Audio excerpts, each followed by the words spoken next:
socialize. In short, siguradong may Facebook account yan.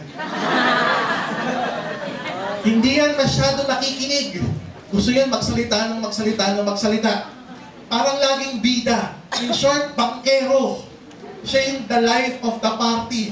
Siya yung lagi mo nakikitang bumabangka kapag may gathering. So, na-imagine mo naman mga kaibigan mong Blue. Yes! How do you invite Blue? Ganito ka ba mag-i-invite? Uy, alam mo, sa business namin may foundation. Maraming matutulungan. Yung produkto namin nakakatulong sa may sakit.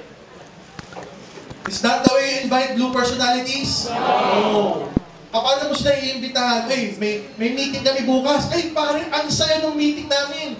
Maraming tao ang darating. Yung mga taong darating, pwede mong makausap at makilala.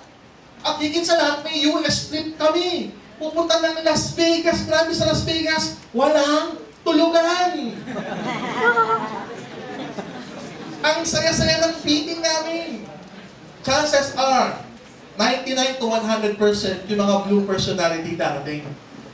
Pero subukan mo mag-imbita ng gano'n sa mga Yellow personality.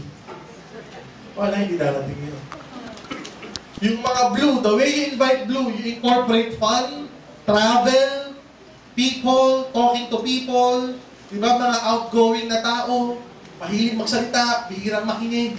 Yun ang mga Blue personality. Di ba, yung salita ng salita, ang pahinga lang yung hihinga.